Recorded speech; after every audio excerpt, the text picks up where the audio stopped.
Search continues in Budapest. Hungarian police confirm the discovery of at least 2 more South Korean victims from a boat that capsized into the murky depth of the Danube River. The death toll now stands at 11, with 17 still missing. The World Bank cuts its 2019 global growth forecast to 2.6%, citing a slowdown in trade growth to the weakest since the 2008 global financial crisis. Plus, what's better than playing for your country in the last 16 of the Under-20 World Cup? Beating your arch rivals to advance to the quarterfinals. A last-gasp winner gives South Korea a slim victory over Japan. Now, it's been nearly a week since the fatal collision and sinking of a tour boat on the Danube River in Hungary on Tuesday. 3 more victims of the capsized boat were discovered by rescue and recovery teams, bringing the confirmed death toll, raising it even more. OZONE reports. South Korean officials in Budapest say 2 bodies were found at around 1 p.m. and 3:30 p.m. local time on Tuesday, roughly 50 to 55 kilometres downstream from the site where the tourist boat capsized on the Danube River. Both were confirmed as South Korean men. The former had been in his 60s and the other in his 20s.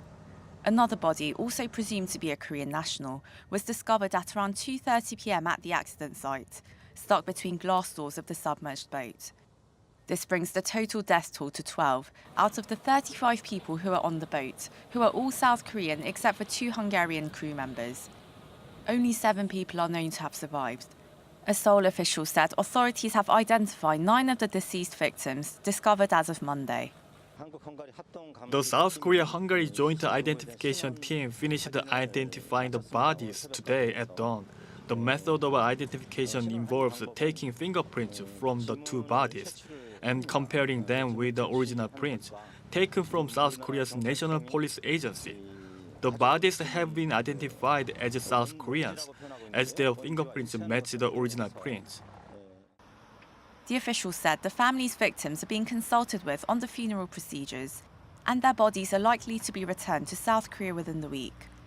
Meanwhile, Korean and Hungarian authorities have agreed to begin operations to lift the wreckage, which sits 9 meters below the water's surface. The South Korean embassy's defense attaché Song Sung-gun said that the Korean search team will participate in diving operations to help secure chains around the wreckage. Efforts to salvage the vessel are expected as early as Thursday, once a huge floating crane is delivered to the scene. The crane can lift up to 200 tons at a time, and authorities expect the wreckage to weigh roughly 100 tons. However, there are concerns the crane may take more time to reach the accident site due to high water levels on the Danube, which will make it difficult for the crane to pass under bridges on the way to Budapest. Arirang News. Now, South Korea posted its first current account deficit in 7 years. In April, the Bank of Korea said on Wednesday the country's current account balance recorded a deficit of $0.66 billion in April, down from $4.8 billion surplus posted in March. It marks the first shortfall since April 2012. The central bank said dividends paid to foreign stockholders rose to $6.8 billion in April, as most companies pay yearly dividends in that month. The trade surplus also shrank to $5.7 billion in April on slowing exports.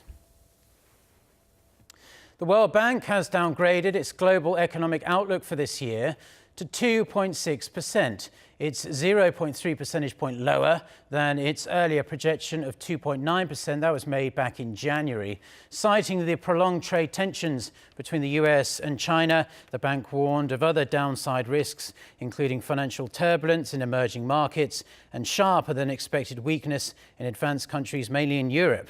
However, the World Bank said the global economy will pick up momentum, with a 2.7 and 2.9% growth projected for 2020 and 2021, respectively. The head of the U.S. Federal Reserve has hinted at a possible interest rate cut, if necessary. Speaking in Chicago on Tuesday, Fed Chairman Jerome Powell said the central bank is closely monitoring the ongoing U.S.-China trade tensions and will act, quote, as appropriate to sustain a strong labour market and inflation near the Fed's 2% objective. This is in stark contrast to his earlier remarks, during which Powell had not explicitly mentioned a need for a rate cut, despite President Trump's continued demands. Now, the UN's Economic and Social Commission for Asia and the Pacific says South Korea faces both risks and opportunities from the U.S. China trade war. The Commission analysed the risks and opportunities for Asian Pacific economies from the trade dispute. It found South Korea has the largest indirect risk and would be badly hurt from China's economic slowdown. However, it said the trade war could present new opportunities for Korea as U.S. manufacturers will seek new suppliers due to the high tariffs on materials coming from China. It also said strategic investment will be crucial in turning risks into new opportunities.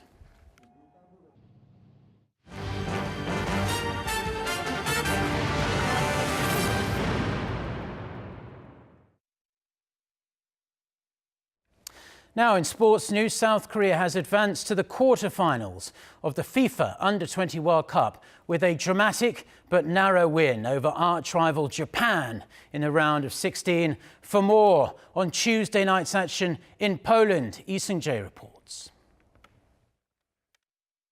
The last time South Korea and Japan met at the U20 World Cup, Japan defeated South Korea 2-1 after extra time to advance to the quarterfinals.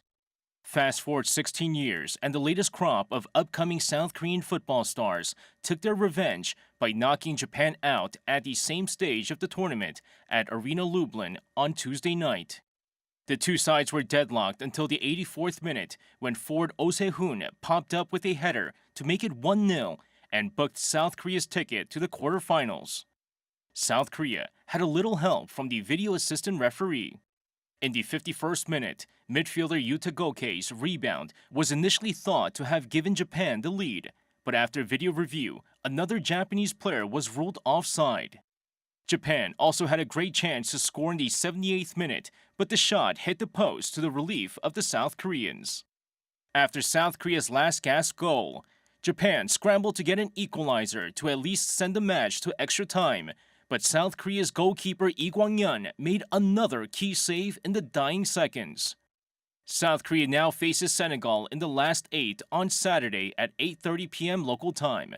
It will mark South Korea's first U20 quarterfinal appearance since 2013. The country's best showing at the U20 World Cup was a 4th-place finish in 1983, but South Korea has not gone past the quarterfinals since. Lee Seung-jae, Arirang News. Now, after a very strong open in South Korea, the Palme d'Or winning film Parasite will be hitting movie theaters around the world in the coming days and weeks. Critics say the dark comedy is so good that it could scoop an Oscar, or 2 even, at next year's Academy Awards. Kim Hyo-sun with the details. Bong Joon-ho's Cannes-crowned movie Parasite has been a box office smash in the director's home country of South Korea, with nearly 4 million admissions on the 5th day of its run. It won such a big prize. Director Bong Joon-ho and all actors did a great job. I will highly recommend the movie to all my friends. According to CJ Entertainment, the film's distributor, Parasite will hit cinemas in France from Wednesday. It will go on release in Hong Kong, Singapore, Vietnam, Australia, and New Zealand within this month. In July, Parasite will arrive in Russia and Thailand and be introduced in Poland in September. The movie's U.S. release is set to coincide with the height of Oscar season on October 11th. 4 media outlets, including the New York Times, say Parasite could vie for the international film category of the 92nd Academy Awards. It would be quite a feat for Bong, as no South Korean films have made it that far at the Oscars. Parasite takes comedic jabs in its sharp criticism of neoliberalism as seen through the eyes of 2 families. I think this is why it's garnering such attention in Korea and abroad. Following the U.S. release, Parasite will also be screened in other parts of the world, including Europe and finally Japan in January next year. Kim Hyo-sun, Arirang News. Now, South Korea's Foreign Minister Kang Kyung-hwa met on Thursday with the new head of the Green Climate Fund in Seoul. During their talks, the GCF's new chief, Yannick Glemarek, asked that South Korea play a leading role in tackling various issues related to climate change. Kang cited the importance of the GCF's role in implementing the Paris Climate Accord and reducing greenhouse gas emissions. The GCF is a South Korea-based UN climate fund aimed at channeling money from industrialized nations to developing countries to help them tackle global warming.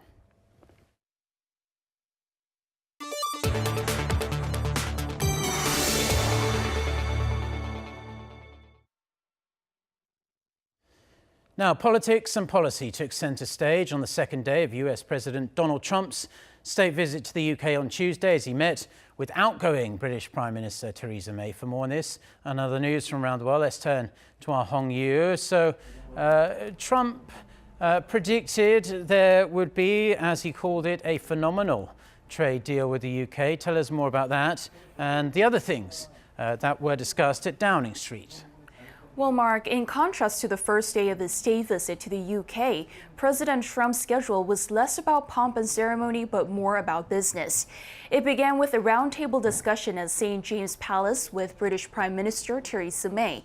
Top of the agenda was trade, to which Trump said he thinks the U.S. and UK will have a very substantial trade deal. The two leaders held a joint news conference later in the day, during which President Trump made remarks about his roundtable with industry and business leaders. As the UK makes preparations to exit the European Union, the United States is committed to a phenomenal trade deal between the U.S. and the UK. There is tremendous potential in that trade deal. I say probably 2 and even 3 times of what we're doing right now. Tremendous potential. President Trump said everything was on the table in regards to two-way trade. He said he was confident they will be able to work out any differences, even an agreement on Huawei, as he called their intelligence relationship incredible. The UK is considering allowing only secondary equipment made by Huawei to be used for its 5G wireless network. But they did have differing views on issues such as climate change and Iran. Today, we've discussed again the importance of our two nations working together to address Iran's destabilizing activity in the region and to ensure Tehran cannot acquire a nuclear weapon. Although we differ on the means of achieving that, as I've said before, the UK continues to stand by the nuclear deal. It is clear that we both want to reach the same goal. It is important that Iran meets its obligations, and we do everything to avoid escalation, which is in no one's interest. Wrapping up the day, President Trump and First Lady Melania Trump hosted a dinner for Prince Charles and the Duchess of Cornwall at the U.S. Ambassador's residence in London. On his last day in the UK, President Trump will mark the 75th anniversary of the D-Day landings in the southern port city of Portsmouth. Mexican President Andrés Manuel López Obrador has expressed optimism that Mexico and the U.S. can reach an agreement before Washington imposes a 5% tariff on Mexican goods beginning next Monday. Local media explained the president reiterated that he does not want confrontation with the U.S. Such a remark comes ahead of talks between the two countries on tariffs and immigration scheduled to take place in Washington on Wednesday.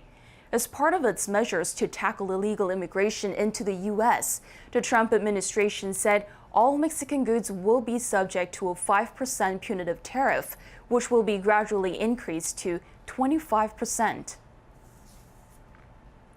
A huge memorial and remembrance of the 30th anniversary of the Tiananmen Square massacre took place in Hong Kong on Tuesday. It's the only place on Chinese soil where mass commemorations are even allowed to be permitted. The organizers say 180,000 people took part in a vigil centered in the city's Victoria Park. Police put the number at less than 40,000. Since 1990, a candlelit vigil has been held in Victoria Park each year. In central Taipei, a massive inflatable version of the iconic Tank Man has been on display for several weeks leading up to the anniversary. Taiwan's Mainland Affairs Council has called on Beijing to face up to historical mistakes and apologize as soon as possible for the crackdown. Local and foreign tourists visiting Tiananmen Square on Tuesday were under close police scrutiny and subject to frequent security checks.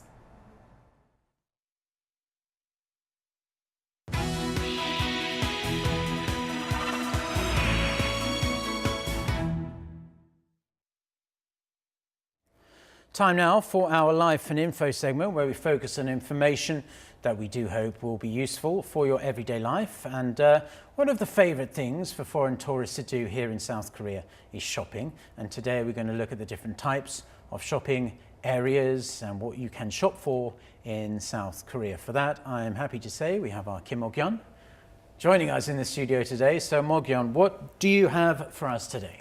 Hi, Mark. Well, today we're going to talk about the unique markets and shopping districts in South Korea. But before we get to that, do you enjoy shopping? Oh, well, food or clothes? Any kind of shopping. I used to be really into clothes shopping when I was a younger man, all the brands and all that. But these days I just go for the cheaper options. Food, not so much.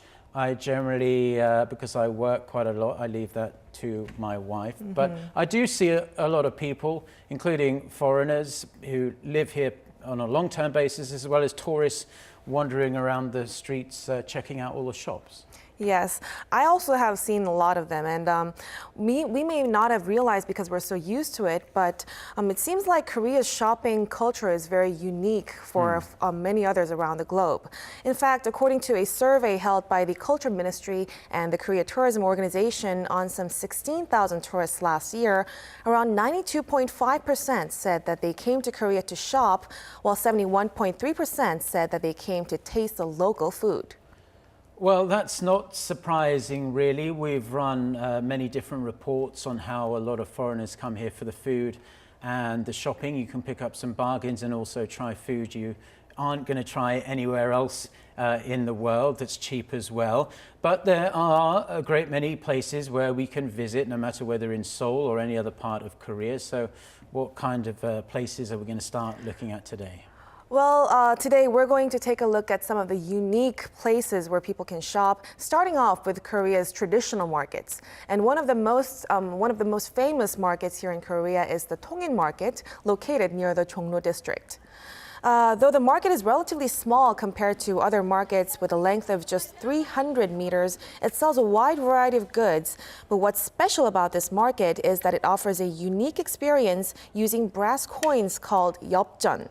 As you can see on the video, these yeopjeon are coins that were used until the 1900s, the final years of the Joseon dynasty. Unlike other markets where you can just use cash, Tongin Market allows customers to buy the yeopjeon coins and create their own customized lunchbox by shopping for side dishes around the market. And one token costs 500 won, which is $0.4 US, and an average lunchbox will cost you around 10 tokens. Okay, so what you do is you go and exchange your real money for these tokens. And pay for your food in the market. You can walk down and choose whatever you want, and all the different vendors will put the different food into your lunchbox. Yes, it's more like a buffet. Yeah, it sounds like it. But how exactly did they come up with such a unique and wonderful idea? Well, the manager of the yeopjeon cafe actually told me about the reasoning behind this. Let's take a listen. We were thinking of how to make the most out of the good infrastructure of the marketplace and decided to promote market food. Then we thought of a special idea that has historical significance and that could be recyclable, and that's how we started using these brass coins. Okay, well, good for the environment as well, because the vendors can change them back and then they can be used again the next day. And it sounds cheap, only around 50 cents for part of a meal, and then around $10 for a full one. Definitely a unique experience for foreign tourists if they come to Korea. I must say it's the first time I've ever heard about that place, so I might have to check it out. But were you able to meet any foreign tourists while you were there? Presumably this place is in the guidebooks then. Yes, in fact, I met a lot, but I met a lot of them, and they told me that they had a very wonderful time, and it was a good opportunity for them to learn more about the Korean culture. This is amazing.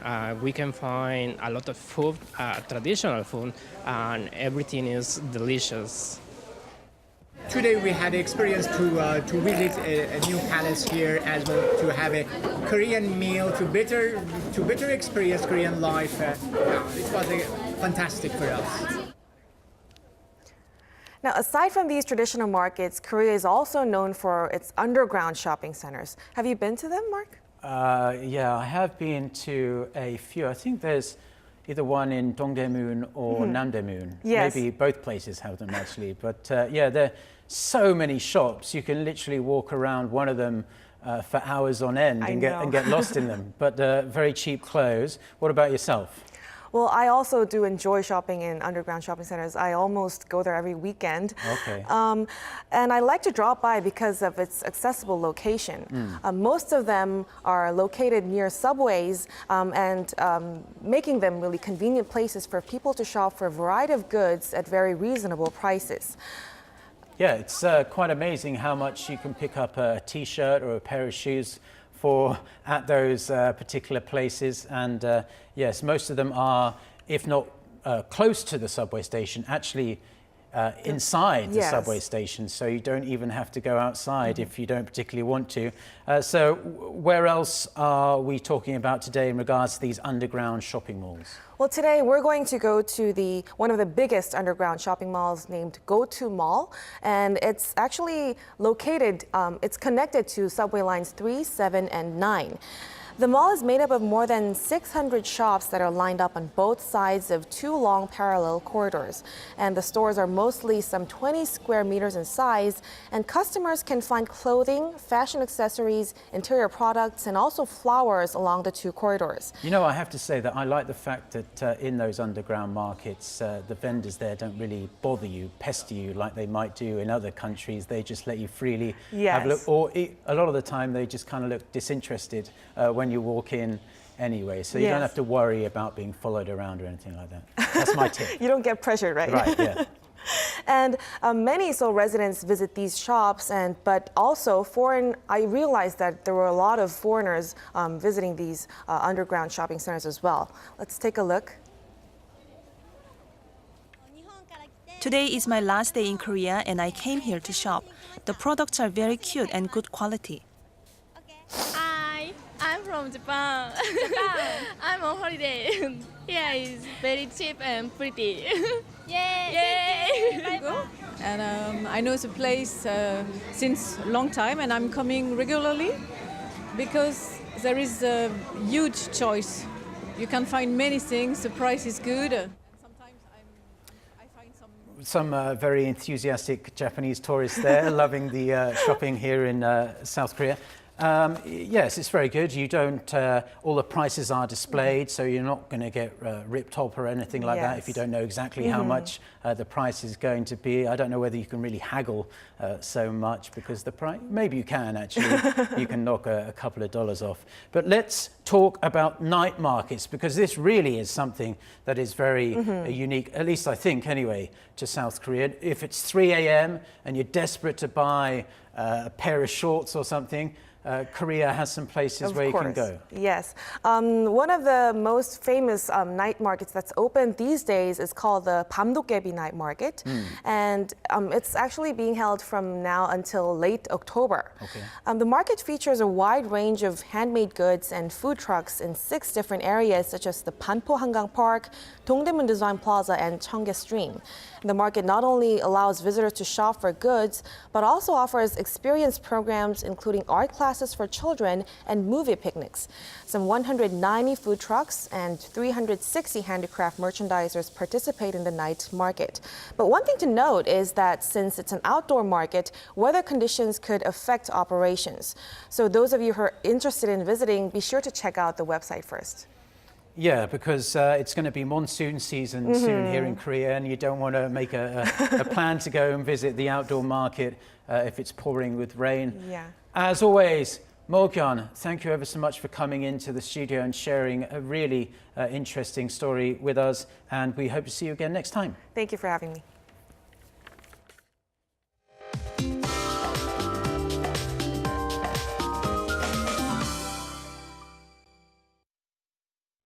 Good morning. Heat wave advisories have been expanded to more areas now. So those of you in the southern parts of the country will need to brace for another sweltering day with highs hovering around or above 33 degrees Celsius this afternoon. So no doubt it's another hot and mostly sunny day, and Daegu and Gyeongju will be blistering hot at 34 degrees Celsius. Strong sunshine will lead to very strong UV rays, and especially along some parts of the East Coast. And ozone levels will also reach unhealthy levels, with Jeollanam-do province being affected in the worst. So we will need to take special care in the sun today. So let's drink plenty of water, find shade frequently, and wear loose-fitting clothing. But relief from the heat is on the way. It will be as warm tomorrow, which is Memorial Day here in Korea, a national holiday. Then welcome showers on a Thursday night will bring relief to the country. That's Korea for you, and here's the international weather for viewers around the world.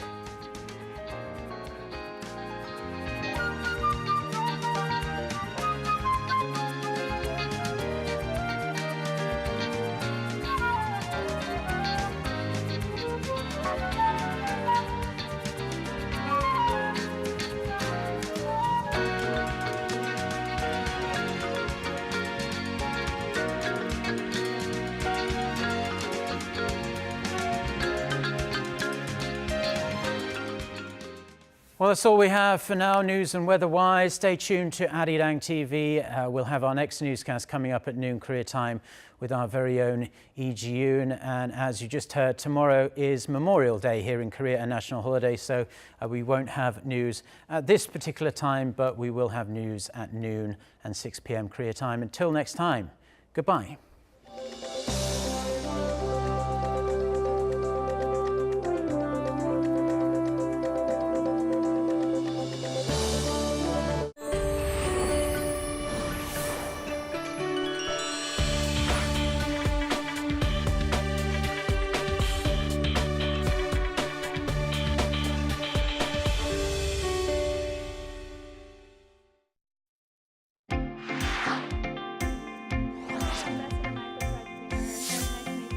Cooperation and exchange between Korea and its close allies has been more important than ever.